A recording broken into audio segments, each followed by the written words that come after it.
the little prince suddenly noticed his brother dragging a long tail. Even under his stepmother's skirt was the exact same tail. He wanted to tell his dad, but the king was already completely controlled by the queen. Realizing the little prince knew her secret, the stepmom blew a puff of magic toward him. The prince's body started shrinking, and even his wooden sword became impossibly heavy. As the dark magic took over, the boy transformed into a nutcracker. His brother then kicked him right out the window. From that day on, the kingdom fell under the rule of an army of mice. Meanwhile, the nutcracker drifted far away down a stream. Many years later, a pawn shop owner named Rat got his hands on the former nutcracker. He set his sights on Mary, a girl who loved to dance. But Mary absolutely despised this creepy guy. To force Mary into marriage, Rat threatened her with a massive debt left by her late father. Before leaving, he tossed the nutcracker at her as a twisted engagement gift. Annoyed, Mary threw the nutcracker aside. Staring at a family photo, she sincerely wished she could go back to childhood and play with her old toys again. But to her total shock, her wish actually came true. A shooting star suddenly flew through the window, wrapping Mary in golden light.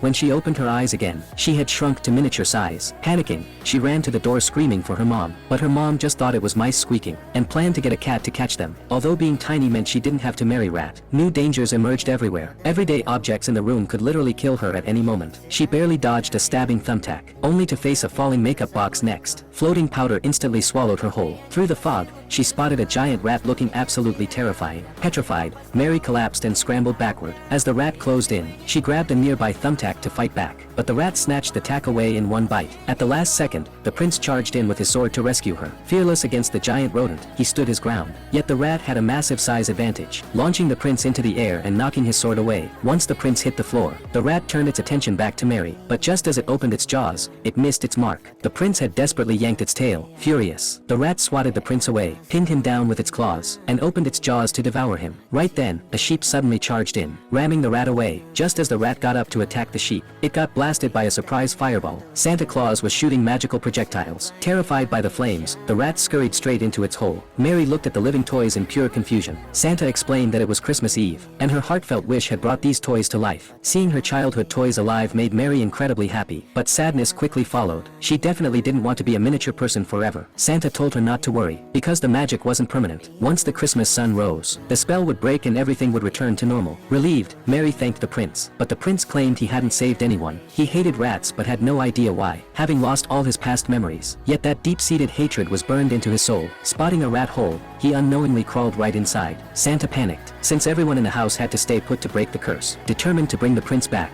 Mary bravely dived into the rat hole first. A goat carrying a turkey charged in right after her. They navigated a narrow tunnel, and suddenly found themselves in a magical world. Before they could process it, the ground started violently shaking. A carriage rushed from afar, and a woman with a tail stepped out. The scent of humans made her deeply uncomfortable. Soldiers drew their swords and began searching frantically. The group fled for their lives, finally escaping the soldiers' pursuit. By a waterfall, the prince spotted a palace, and his memories instantly flooded back. He was actually a prince from this very world.